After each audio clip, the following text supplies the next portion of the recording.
Hola, soy Iván Salcido y están en Historias de Terremotos. En uno más de los aniversarios de la tragedia de 1985, uno de los periodistas de Radio Fórmula emitió al aire el siguiente mensaje. Soy Gustavo Rentería y les comento con valor y con verdad. En esta ocasión, queremos hacer un merecido homenaje a los colegas de Radio Fórmula que murieron en el sismo del 19 de septiembre de 1985.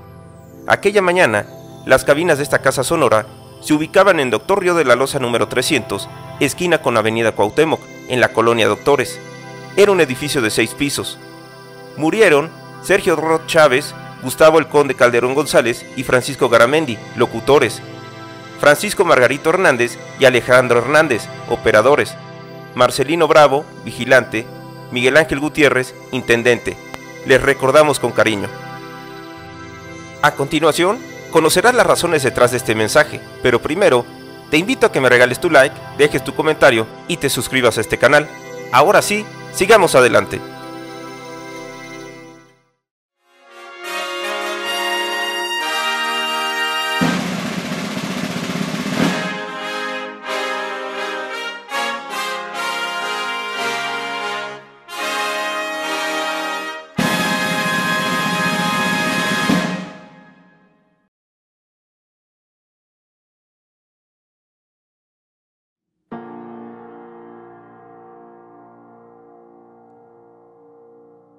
La mañana del 19 de septiembre de 1985 había dado paso a la luz del sol que ya iluminaba las instalaciones de Radio Fórmula, un edificio de escasos 6 niveles realizado con estructura de concreto armado, ubicado en la esquina de las avenidas Doctor Río de la Loza y Cuauhtémoc, muy cerca del centro de la Ciudad de México.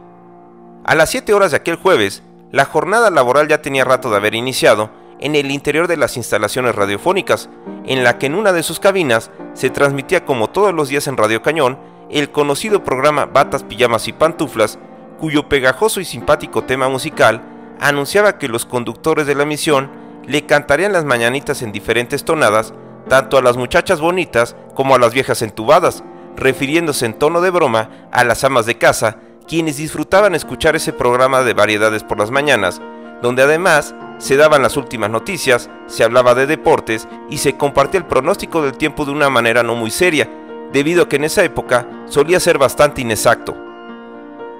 El programa era conducido por Sergio Rod, un locutor que además era un incansable luchador por el bienestar de las clases populares, quien solía organizar un maratón de 24 horas de duración para recaudar juguetes que serían entregados a niños de escasos recursos en el Día de los Reyes Magos, una actividad que lo hizo muy popular con su auditorio.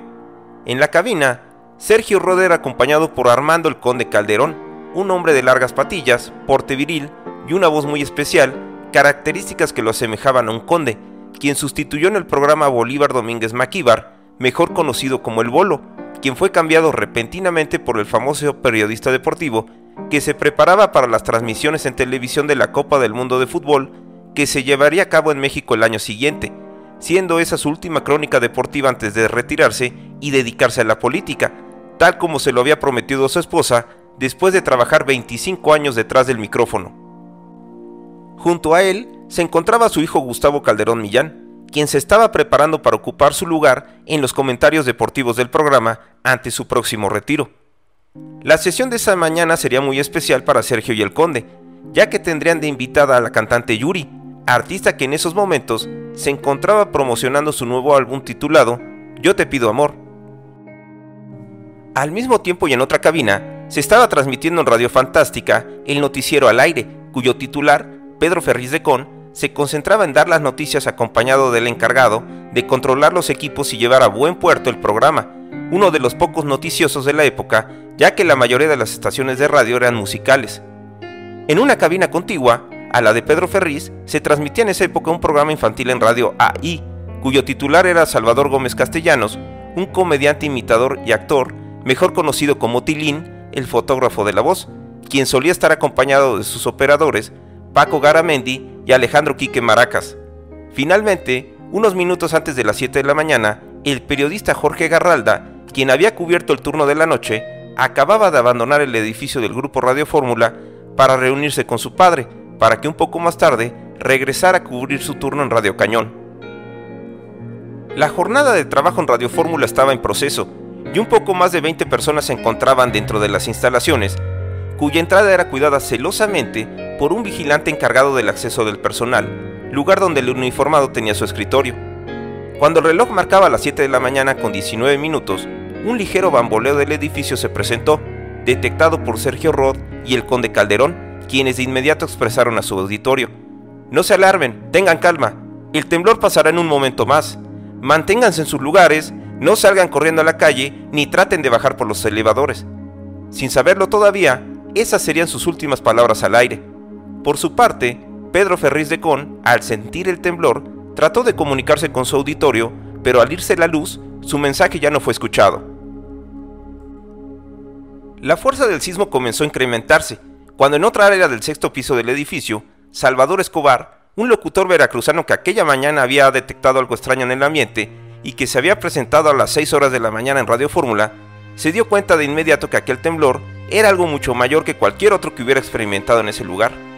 Salvador, quien disfrutaba de una pieza de pan y de un chocolate caliente que aún tenía en la mano, le avisó a los demás que estaba temblando, pero algunos dudosos no reaccionaron a tiempo, así que él abandonó la cabina de Radio Fantástica cuando transmitía Pedro Ferriz y se dirigió al pasillo, rogándoles a sus compañeros que lo acompañaran, pero no le hicieron caso. El violento terremoto comenzó a oscilar y a torcer la estructura del edificio, por tratarse de un diseño de esquina, en instantes en que Salvador Escobar alcanzó a escuchar cuando Sergio Rod y el conde decían: «Calma, mucha calma, no pasa nada, todo mundo tranquilo, por favor familia, tranquilitos todos». El temblor desató entonces el pánico entre quienes estaban dentro del edificio. Algunas personas de los niveles bajos comenzaron a salir despavoridas en momentos en que el temblor se encontraba en su apogeo, mientras que paradójicamente el vigilante que cuidaba la entrada les gritaba: «No tengan miedo, no sean cobardes». Las personas que lograron llegar a la calle se toparon con una verdadera pesadilla. Hacia el oriente, vieron cómo las 3 antenas de Televisa, ubicadas a unas cuantas cuadras de distancia, se balanceaban con el sismo hasta que una de ellas se desplomó sobre el Centro Escolar Revolución, desapareciendo del paisaje por siempre. Del lado poniente y en contraesquina de Radio Fórmula, un pequeño edificio sufrió un desplome parcial y a unos metros de ahí, los televiteatros 1 y 2 se estaban yendo a tierra, rodeados de una gran polvareda. En esos instantes llenos de terror, Salvador Escobar recuerda sus momentos en Radio Fórmula. El edificio se hacía como chicle. Los muros chocaban contra el edificio contiguo de la Procuraduría Federal del Consumidor. Todo crujía. En la azotea de nuestro edificio había unos enormes generadores y en un instante todo se vino abajo. Desaparecieron de mi vista Sergio Rod y el conde, al tiempo que el piso se desplomó y solamente alcancé a decir «Dios mío», ya que perdí el conocimiento. Mientras tanto, en la cabina de Radio Fantástica, Pedro Ferriz de Con vio como una losa cayó sobre su operador, matándolo de inmediato. Los vidrios se rompían, las varillas de la estructura tronaban y se retorcían, y con el desplome de los pisos superiores, Ferriz fue lanzado al vacío, cayendo por un cubo de luz rodeado de un alboroto provocado por las piedras que se venían sobre de él. De esa experiencia recuerda: «Me acordé de Alicia en el País de las Maravillas, cuando se va cayendo en la más completa oscuridad». Los pisos superiores del edificio se terminaron desplomando hacia un lado, justo donde se encontraba la rampa del estacionamiento, causándole cierto daño a las paredes del inmueble colindante. Afortunadamente, los 3 primeros niveles de la empresa radiofónica aguantaron el derrumbe y quedaron de pie, permitiendo la posibilidad de que varias personas pudieran salvar su vida sin un rasguño. Sin embargo, cuando todo se tranquilizó y la gente se acercó a las ruinas, al primer fallecido que encontraron fue el vigilante, quien quedó tendido con escombros encima sobre su escritorio. El sismo terminó y Jorge Garralda lo había vivido junto a su padre en un restaurante. Tan solo unos minutos después, se enteró por la radio que la sede de Radio Fórmula se había desplomado, así que se despidió de su padre y se dirigió de inmediato a su lugar de trabajo. Las noticias del grave terremoto que acababa de sufrir la Ciudad de México lograron salir de la capital gracias a la firme decisión de decenas de radioaficionados mexicanos que le dieron la noticia al mundo y a su vez, ante la caída y salida del aire de la televisión privada a tan solo unas decenas de metros de Radio Fórmula, la radio mexicana tomó la estafeta para informar la situación que vivía la capital de México, olvidándose por un tiempo de programar canciones para comenzar a realizar una importantísima labor social. Los trabajos de rescate iniciaron en manos de los mismos inquilinos del edificio de Radio Fórmula, quienes buscaron a sus colaboradores, ayudados por varios voluntarios que salieron de la nada. Debajo de las ruinas, Salvador Escobar recobró el conocimiento, descubriendo que los escombros le llegaban hasta el cuello, en momentos que alguien decía cerca de él: «Ya no toquen al conde, está muerto». Unos segundos después, escuchó a sus propios compañeros removiendo los escombros, durante un periodo de tiempo que se le hizo una eternidad, hasta que alguien se dirigió hacia él y le dijo: «Don Salvador, no se desespere, ahorita lo sacamos», cuyo tono de voz identificó inmediatamente, descubriendo que se trataba de Juanito, un muchacho de la intendencia que se había introducido dentro de los escombros y se había deslizado hasta él. Salvador le pidió entonces que auxiliara a otra persona que aseguraba se mantenía con vida cerca del lugar donde se encontraba, así que les rogó para que la ayudaran primero. Luego de rescatarla, se concentraron en Salvador, pero al intentar sacarlo, los improvisados rescatistas lo jalaron y le provocaron un profundo corte en la pierna izquierda que le llegó hasta el hueso, generado por una lámina que no habían visto. Salvador fue extraído y enviado de inmediato al hospital del Iste para controlar la hemorragia, mientras al mismo tiempo el periódico Ovaciones lo ponía en la lista de fallecidos en Radio Fórmula. El locutor corrió peligro de perder su pierna debido a que la gangrena casi lo lleva al borde de una amputación, aunque para su suerte, una exitosa operación para limpiarle la infección, promovida por un camillero que era su fan, y gracias al uso de unas muletas durante 10 meses, fueron decisiones que le permitieron salvar su pierna y regresar a la radio. En otra zona del edificio, justo en la rampa del estacionamiento, yacía Pedro Ferriz de Con, cubierto de escombros y rodeado de la más profunda oscuridad, después de sufrir una caída de varios metros que le rompió las costillas, le paralizó el intestino y le rompió el vómer. A pesar de su grave estado, Pedro Ferriz de Con se las ingenió para salir por su propio pie de las ruinas y ser auxiliado por los equipos de emergencia. Tendría que pasar 7 meses en recuperación usando un chaleco ortopédico y quedándose además, por un tiempo, con un profundo miedo hacia los temblores. Ante esta experiencia, su padre, Pedro Ferriz Santa Cruz, comentaría: «Mi hijo se salvó de puritito milagro. Una vez que recuperó la conciencia, dice que escuchó una voz que le dijo: ya pasó lo peor, ahora sálvate». Como Dios le dio a entender, comenzó a remover el cascajo y todos los escombros. Guiándose por la claridad que venía de afuera, salió finalmente a la cornisa de una marquesina y ahí un policía lo ayudó a bajar a la calle, sosteniéndolo en sus hombros. Poco tiempo después de la caída del edificio, llegó a las ruinas Jorge Garralda, quien deseaba corroborar en persona los daños sufridos en Radio Fórmula. Al estar parado sobre los escombros, le avisaron que debajo de sus pies se encontraba una víctima.